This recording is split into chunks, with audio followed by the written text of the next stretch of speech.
सुप्रभात प्रिय विद्यार्थियों। मैं शालिग्राम तिवारी, प्रशिक्षित स्नातक शिक्षक हिंदी, केंद्रीय विद्यालय राजगीर से आप सभी के समक्ष पुनः उपस्थित हूँ। प्यारे बच्चों, आइए आज के कालांश में हम कक्षा 10वीं अपाठ्यक्रम के अंतर्गत क्षितिज भाग 2 से पद्य खंड में वर्णित पाठ राम लक्ष्मण परशुराम संवाद की व्याख्याओं पर चर्चा करेंगे। प्रस्तुत पाठ महाकाव्य रामचरितमानस से लिया गया है, जिनके रचनाकार हिंदी साहित्य में चंद्रमा की उपाधि प्राप्त कवि गोस्वामी तुलसीदास जी हैं। इनका संबंध हिंदी साहित्य के स्वर्णयुग कहे जाने वाले भक्ति काल से है और ये राम भक्ति शाखा के मूर्धन्य कवि रहे हैं, सर्व प्रमुख कवि रहे हैं। प्यारे बच्चों, आइए हम इनके जीवन के कुछ महत्वपूर्ण अंशों से परिचित होते हैं। प्रथम मान्यता के अनुसार तुलसीदास जी का जन्म उत्तर प्रदेश के बांदा जिले के अंतर्गत राजापुर गांव में सन 1532 में हुआ था। वहीं कुछ दूसरे विद्वानों का कथन है कि उनका जन्म स्थान उत्तर प्रदेश के एटा जिला के अंतर्गत सुर नामक गांव है। तुलसीदास जी का बचपन बहुत ही संघर्षपूर्ण था और इसका उल्लेख हमें गीता प्रेस गोरखपुर प्रकाशन से युक्त ग्रंथ श्री रामचरितमानस में प्राप्त होता है, जिसमें यह वर्णित है कि तुलसीदास जी का जन्म ज्योतिष के अंतर्गत मूल नक्षत्र में हुआ था और इनके मुंह में जन्म के समय 32 दांत मौजूद थे। साथ ही इन्होंने सामान्य बालकों की तरह रोना प्रारंभ न करके बोलना प्रारंभ किया और इनका पहला शब्द जो इनके जन्म के बाद मुंह से निकला वह था राम, जिसके कारण इनका बचपन का नाम राम बोला भी पड़ा। इन्हीं लक्षणों को माता पिता द्वारा अशुभ मानकर इनका परित्याग कर दिया गया। तो जीवन के प्रारंभिक वर्षों में ही माता पिता का इनसे वियोग हो गया और कहा जाता है कि गुरु कृपा से उन्हें राम भक्ति का मार्ग मिला। इनके गुरु स्वामी नरहरि दास जी रहे हैं। वे मानव मूल्यों के उपासक कवि रहे हैं, अर्थात तुलसीदास जी ने मानव जीवन में किस प्रकार की नैतिकताओं का पालन या नियमों का पालन किया जाना चाहिए, इसके बारे में अपने महाकाव्यों में या रचनाओं में उल्लेख किया है, इसको प्रधानता दिया। राम भक्ति की परंपरा में तुलसीदास जी का स्थान अतुलनीय है और महाकाव्य रामचरितमानस में तुलसीदास जी की अनन्य राम भक्ति के भाव और उनकी सृजनात्मक कौशल को देख सकते हैं। राम जी उनके आराध्य देव रहे हैं, अतः उनके राम जो हैं मानवीय मर्यादाओं और आदर्शों के प्रतीक रहे हैं, जिनके माध्यम से उन्होंने नीति संबंधी स्नेह, शील अर्थात आचरण, विनय अर्थात विनम्रता, त्याग जैसे उदात्त आदर्शों अर्थात उदार गुणों को प्रतिष्ठित करने में सफलता प्राप्त किया है। रामचरितमानस जो यह महाकाव्य है, उत्तर प्रदेश से अर्थात उत्तर भारत के अधिकांश क्षेत्रों से संबंधित होने के कारण वहाँ की जनता के बीच यह अधिक लोकप्रिय रही है और इसका कारण है कि यह वहीं की भाषा अवधी में रचित है। रामचरितमानस के अलावा कवितावली, गीतावली, दोहावली, कृष्ण गीतावली एवं विनय पत्रिका आदि इनकी प्रमुख रचनाओं में से रही हैं। अवधी एवं ब्रज दोनों भाषाओं पर उनका समान अधिकार देखा जा सकता है, जो उनकी रचनाओं में प्रदर्शित हैं। सन 1623 में काशी में उनका देहावसान हुआ। तुलसीदास जी ने महाकाव्य रामचरितमानस की रचना अवधी भाषा में की, वहीं वाल्मीकि ने रामायण की रचना संस्कृत भाषा में किया। विनय पत्रिका तथा कवितावली जैसी रचनाएं इन्होंने ब्रजभाषा में की और उस समय की प्रसिद्ध सभी काव्य रूपों मतलब जितनी कविताओं के स्वरूप देखने को मिलते थे, उन सब में तुलसीदास जी ने महारत हासिल की। उनकी रचनाओं में हम सभी रूपों को देख सकते हैं। रामचरितमानस जो महाकाव्य है, उसका मुख्य छंद चौपाई है और चौपाई छंद में प्रत्येक चरण में 16 मात्राएं पाई जाती हैं। बीच बीच में हमें दोहे, सोरठे, हरि गीतिका तथा अन्य छंद भी देखने को मिलते हैं। विनय पत्रिका की रचना गेय पदों में हुई है, अर्थात गाने योग्य पदों में इसका निर्माण हुआ है। कवितावली के अंशों में हमें सवैया एवं कवित्त छंद की मनोरम छटा देखने को मिल सकती हैं। उनकी अधिकांश रचनाओं में हमें प्रबंध एवं मुक्तक दोनों ही प्रकार के काव्यों का उत्कृष्ट रूप देखने को मिला है। प्रबंध अर्थात सुव्यवस्थित, छंद अलंकार आदि से निरूपित, और मुक्तक अर्थात वह स्वतंत्र रचनाएं। प्यारे बच्चों, प्रस्तुत महाकाव्य रामचरितमानस, जिसमें 7 कांड हैं अर्थात भाग हैं या सर्ग कह सकते हैं, वो क्रमशः इस प्रकार हैं। प्रथम बालकांड, द्वितीय अयोध्याकांड, तृतीय अरण्यकांड, चतुर्थ किष्किंधाकांड, पंचम सुंदरकांड, षष्ठम लंकाकांड एवं सप्तम उत्तरकांड। प्रस्तुत अंश में हम बालकांड के अंतर्गत आने वाले एक प्रसंग का अध्ययन करेंगे। यह अंश रामचरितमानस के बालकांड प्रथम कांड से लिया गया है और यह घटना सीता स्वयंवर की है। तो सीता जी से हम परिचित हो जाते हैं। सीता जी राजा जनक की पुत्री हैं, जिन्होंने बाल्यकाल में कहा जाता है कि शिव जी के धनुष को खेलते ही खेलते हाथों में उठा लिया था। तो राजा जनक ने एक स्वयंवर रखा कि इस धनुष पर जो प्रत्यंचा अर्थात जो कमान होता है, तीर धनुष के धागे होते हैं, उस प्रत्यंचा को यदि चढ़ा दे तो वह सीता जी का पति होगा। तो यह राजा जनक उनके पिता हैं और सीता जी उनकी पुत्री। तो सीता स्वयंवर में राम द्वारा, राम जी जो राजा दशरथ के प्रथम पुत्र हैं, शिव धनुष भंग होने के बाद परशुराम, यहाँ तीसरा नाम आया है, इनसे परिचित हो जाते हैं। परशुराम जी विष्णु जी के अवतार माने जाते हैं, राम जी भी विष्णु जी के अवतार माने जाते हैं। परशुराम जी को शिव द्वारा जो धनुष प्रदान किया गया था आशीर्वाद स्वरूप, वह उन्होंने राजा जनक को सौंपा हुआ था सुरक्षित रखने के उद्देश्य से, पूजा करने के उद्देश्य से, क्योंकि राजा जनक भी शिव जी के परम भक्तों में से थे। तो परशुराम जी को जब यह पता चला या समाचार मिला कि धनुष तो प्रत्यंचा चढ़ते चढ़ते टूट गया, तो वो क्रोधित होकर वहां आए और शिव धनुष को टूटा हुआ देखकर वो क्रोध में आ गए, आपे से बाहर हो गए। राम के विनय अर्थात राम जी की विनम्रता भरे शब्दों और विश्वामित्र के बारे में ये नया पात्र आपको यहाँ पर देखने को मिल रहा है। हम इन सभी से थोड़ा थोड़ा परिचित हो जाते हैं। विश्वामित्र जी प्रारंभ में राजा थे, क्षत्रिय राजा थे, कौशिक वंश से संबंधित, और गाधी राजा के पुत्र थे। इसलिए इनका नाम कई जगह आपको कौशिक वंश होने के नाते आपको कौशिक नाम भी सुनने को मिलेगा पाठ में। और साथ ही गाधी पुत्र भी या गाधी सूत, गाधी तनय, ऐसे नाम भी आपको देखने को मिलेगा इनके लिए संबोधन के रूप में। तो विश्वामित्र जी बाद में महर्षि, फिर ब्रह्मर्षि आदि ऋषि मुनि के रूप में प्रचलित हुए या प्रसिद्ध हुए। तो विश्वामित्र जी के समझाने पर तथा राम की शक्ति की परीक्षा लेकर अंततः उनका गुस्सा शांत हुआ। और इस बीच राम लक्ष्मण जी, जो कि राजा दशरथ के ही पुत्र थे और राम के अनुज थे, तथा परशुराम जी के बीच जो संवाद हुआ उस प्रसंग का यहाँ पर उल्लेख किया गया है। परशुराम जी के क्रोध भरे वाक्यों का उत्तर लक्ष्मण ने व्यंग्य वचनों से दिया है, अर्थात ताने मारते हुए या उलाहना भरते हुए, बिल्कुल बराबरी का टक्कर का योद्धा मानते हुए उन्होंने उनका जवाब दिया। तो यह पूर्ण पाठ हमें रौद्र रस से भरा हुआ मिलने वाला है। इस प्रसंग की विशेषता है कि लक्ष्मण की वीर रस से पगी व्यंग्योक्तियाँ, जहाँ राम जी परशुराम जी के सामने अपनी बात रखेंगे वहाँ शांत रस से संबंधित पद आएंगे, लक्ष्मण जब बात करेंगे तो उस समय आपको वीर रस से संबंधित बातें नजर आएंगी, परशुराम जी जब अपनी बात रखेंगे तो उस समय रौद्र रस। तो इस प्रकार शांत, वीर और रौद्र, ये तीनों रसों का हमें इसमें सुंदर प्रयोग देखने को मिलेगा। लक्ष्मण की वीर रस से पगी अर्थात बंधी बंधाई व्यंग्योक्तियाँ, ताना मारने वाले कथन और व्यंजना शैली अर्थात उसके कई सारे अर्थ अभिव्यंजित होते हैं, ऐसी सरस अभिव्यक्ति हमें इस पाठ में देखने को मिलेगा।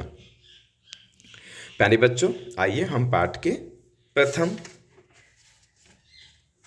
पद के अंतर्गत आने वाले कुछ चौपाइयों का अध्ययन करते हैं। नाथ शंभु धनु भंजनिहारा, होई केउ एक दास तुम्हारा।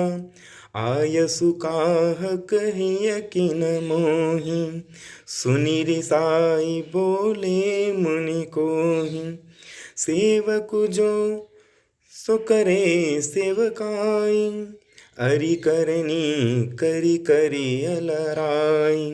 सुनहु राम जी शिव धनु तोरा, सहस बाहु सम सो रिपु मोरा। सो बिलगाओ बिहाई समाजा, न तमारे जहीं सब राजा। सुनि मुनि बचन लखन मुस्काने, बोले पर सुधरहि अपमाने। बहुधनु ही तोरे लरिकाई, कबहु न असिरिस कीन्हि गोसाई। एहि धनु पर ममता के हेतु, सुनि रिसाई कह भृगु कुल केतु। प्यारे बच्चों, आइए इस अंश के प्रत्येक चौपाइयों का हम आनंद लेते हैं व्याख्या के साथ। उससे पहले इसमें आए कुछ शब्दों के हम अर्थों से परिचित हो जाते हैं। भंजनिहारा, प्रथम चौपाई में जो आया हुआ शब्द है भंजनिहारा, अर्थात भंग करने वाला, तोड़ने वाला, यह इसका अर्थ हुआ। केऊ का अर्थ कोई। आयसु आदेश, आज्ञा। मुहि अर्थात मुझे, मुझसे, यह अवधी भाषा के सारे शब्द हैं, बिल्कुल हिंदी से मिलता जुलता, क्योंकि यह पूर्वी हिंदी के अंतर्गत आने वाले अवधी, बघेली एवं छत्तीसगढ़ी का मिश्रित रूप है। रिसाई अर्थात क्रोध करना, रिस करना। कोही अर्थात क्रोधी। दूसरे पद में जो शब्द आए हुए हैं उसमें से एक है जो कठिन आपको नजर आएगा, अरि। इसका अर्थ होता है दुश्मन, शत्रु या रिपु। सहस्त्रबाहु अर्थात हजार भुजाओं वाला। बिलगाऊ अलग होना। बिहाई त्याग कर अर्थात छोड़कर। अवमाने अर्थात अपमान में या अपमान पूर्वक। चौथे पद में चौपाई में आपको देखने को मिलेगा धनुहि अर्थात धनुष, जो छोटे बड़े सब धनुष होते हैं। लरिकाई अर्थात बचपन में, लड़कपन में। असी अर्थात ऐसा या इस प्रकार से। रिस अर्थात क्रोध में, गुस्से में। गोसाई अर्थात गोस्वामी। इस शब्द का अर्थ यही है कि गायों का जो स्वामी होता है, गायों का पालन पोषण करने वाले लोग होते हैं, उनको गोसाई असल में कहा जाता है। बाद में यह अन्य जगह भी प्रयोग में लाया जाने लगा। भृगु कुल केतु अर्थात भृगु ऋषि के वंश में पताका के समान जो हैं, जिनको जो परशुराम जी के लिए प्रयोग किया गया है। प्यारे बच्चों, आप यहाँ प्रथम पद के अनुसार आपको देखने को मिल रहा है राम जी ने शिव जी के धनुष को भंग किया, फिर परशुराम जी का वहाँ आगमन हो जाता है। परशुराम जी ने किस प्रकार से अपना क्रोध प्रदर्शित किया, उन्होंने बताया कि सहस्त्रबाहु, तीसरे चित्र में आप देख रहे हैं सहस्त्रबाहु, जिन्होंने दत्तात्रेय भगवान से आशीर्वाद प्राप्त किया था हजारों भुजाओं की शक्ति या हजार भुजाओं प्राप्त करने की। चौथे अंश में भृगु ऋषि आपको दिखाई पड़ रहे हैं, जिनके बारे में हम आगे के अंश में विस्तार से पढ़ेंगे। नाथ शंभु धनु भंजनिहारा, जैसे ही परशुराम जी का आगमन होता है राजा जनक की सभा में, जैसे प्रसंग का उल्लेख किया जा चुका है कि सीता जी का स्वयंवर रखा गया है, राम जी के हाथों टूट जाता है वह धनुष, परशुराम जी का आगमन होता है, तो राम जी अपनी विनम्रता का परिचय देते हुए ये बातें उनके सामने रखते हैं। नाथ, हे स्वामी, हे नाथ। शंभु धनु, शिव जी का जो धनुष है, यहाँ आपको तत्पुरुष समास देखने को मिल रहा है। संबंध तत्पुरुष शंभु धनु अर्थात शिव जी का धनुष। भंजनिहारा तोड़ने वाला, हे नाथ शिव जी के धनुष को जो तोड़ने वाला व्यक्ति है, शख्स है। हो इही केऊ अर्थात वह कोई होगा। कौन होगा? एक दास तुम्हारा, वह तो केवल एक दास ही हो सकता है, आपका वो भी। आपका दास कहने से तात्पर्य है कि राम जी कहना चाह रहे हैं कि हे परशुराम जी, आप इतने बड़े तपस्वी ऋषि हैं और आपको शिव जी ने इस धनुष को संभालने को दिया था। आपने योग्य पात्र मानकर राजा जनक को इसे सौंपा और इसको तोड़ने वाला भी वही व्यक्ति हो सकता है जिस पर आपकी कृपा रही होगी। आप भी इच्छुक रहे होंगे तभी तो यह टूटा आपके आशीर्वाद से, वरना किसी में इतनी सामर्थ्य नहीं है। आयसु काह, आप आदेश दीजिए। क्या आदेश है? आयसु मतलब आदेश। आयसु काह, क्या आदेश है? कहिए किन मोहि, आप मुझसे क्यों नहीं कहते हैं? वो आदेश जो है मुझसे क्यों नहीं कहते? प्यारे बच्चों, आप यहाँ पर देख सकते हैं काह कहिय किन में कवर्ण की आवृत्ति के कारण आपको अनुप्रास अलंकार सामान्य तौर पे देखने को मिल रहा है। अधिकांश अंश में आपको अनुप्रास अलंकार देखने को मिलेगा। सुनी रिसाए, राम जी की ऐसे बातों को सुनकर उनको क्रोध आया। वे गुस्सा अपना शांत नहीं कर पाए और क्रोध में भर आए। सुनी रिसाए, इन बातों को सुनकर रिस में आ गए। बोले मुनि कोही, कोही अर्थात क्रोधी। परशुराम जी अपने क्रोध के लिए जाने जाते हैं। अन्याय करने वाले राजाओं को उन्होंने 21 बार धरती से समाप्त किया हुआ है, क्षत्रियों से विहीन किया हुआ है। जो शासन के नाम पर शोषण करते थे, ऐसे राजाओं को उन्होंने पृथ्वी से 21 बार मिटाया था। तो अपने क्रोध के लिए जाने जाते हैं और सभी राजा उस समय दरबार में डरे हुए हैं। तो इस प्रकार क्रोध में आकर परशुराम जी ने आगे की बातें कही। क्या कहा उन्होंने? सेवकु सो जो करे सेवकाई। वो कहते हैं कि सेवक वह व्यक्ति हो सकता है जो करे सेवकाई, सेवा का कार्य करे।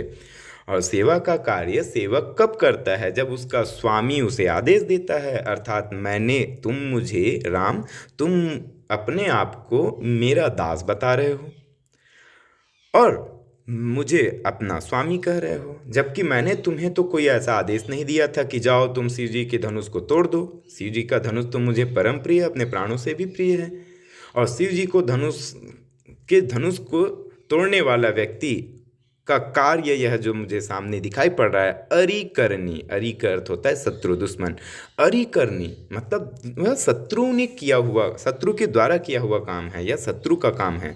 अरिकरणी शत्रु जैसा काम कर लिए हो, करी लड़ाई, और ऐसा करके उस व्यक्ति ने लड़ाई का काम कर दिया है, युद्ध छेड़ने का काम कर दिया है। यहाँ भी करनी, करिय कवर्ण की आवृत्ति से आपको अनुप्रास अलंकार देखने को मिल रहा है। सुनहु राम जेहि शिव धनु तोड़ा। राम तुम ध्यान पूर्वक सुन लो, जिसने भी शिव जी के धनुष को तोड़ा होगा, बिल्कुल सामान्य अर्थ है, आसानी से आप समझ सकते हो।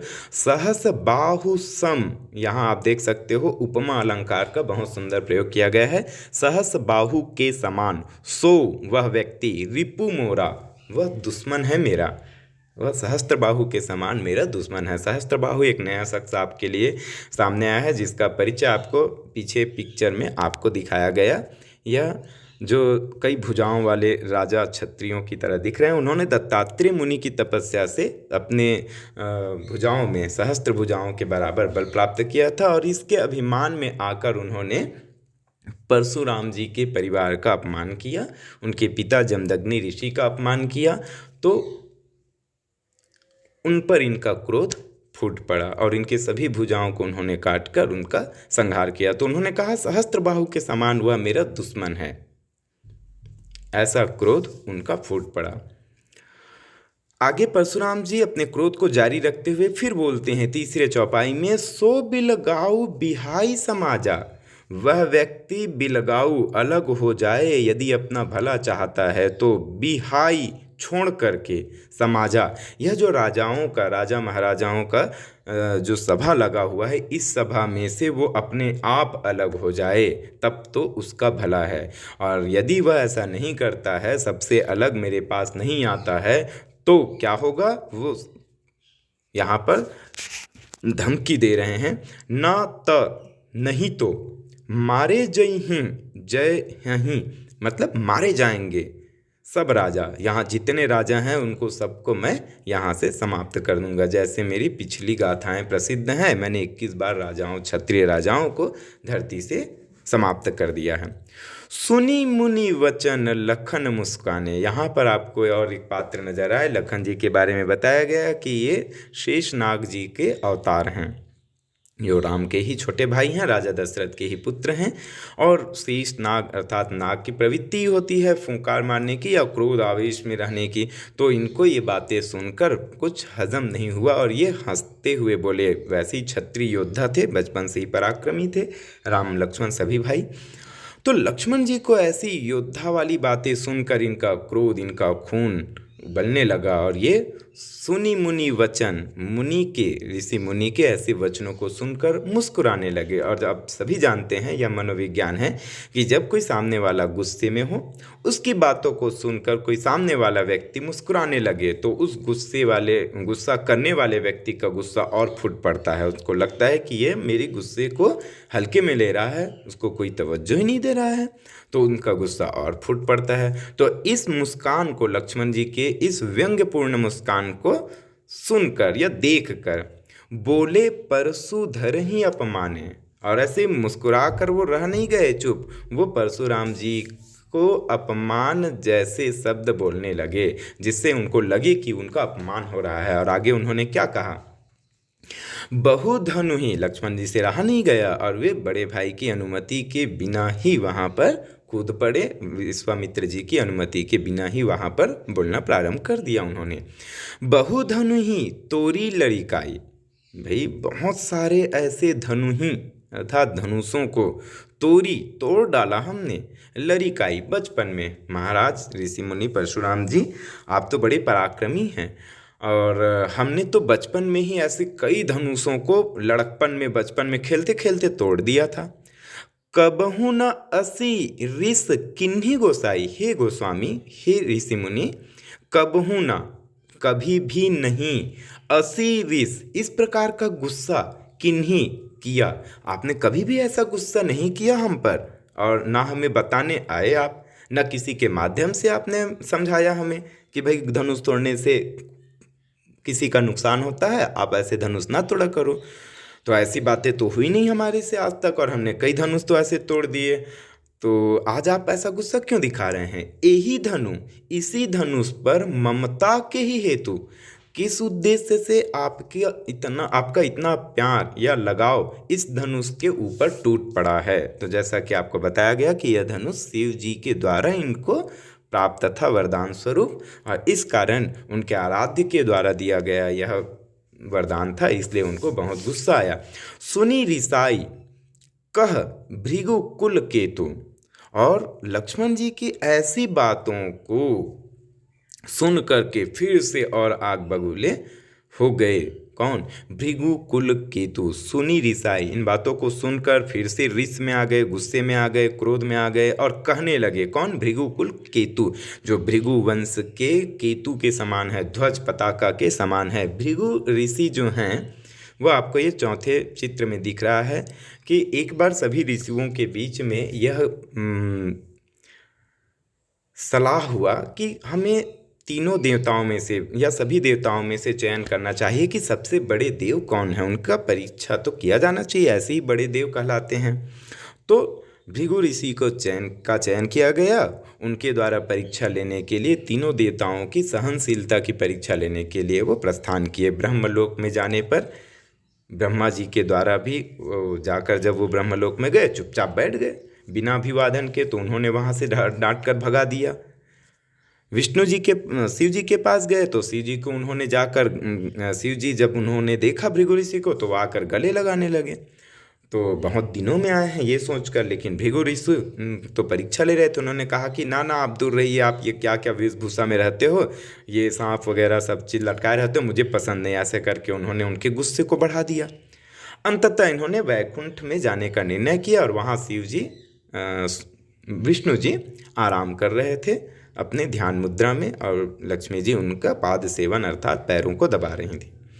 तो उसी समय उन्होंने जाकर सीधे विष्णु जी के सीने पर प्रहार कर दिया पैर से, और लक्ष्मी जी तो बहुत क्रोधित हुई वहीं मन ही मन, परंतु विष्णु जी की सहजता ऐसी थी कि वो उठकर उनके पैरों को पकड़कर क्षमा मांगने लगे और कहा कि आपके पैरों को मेरी वजह से चोट थोड़ी लगी, मैं ध्यान में था इसीलिए मैं जाकर आपका स्वागत करने नहीं आ पाया।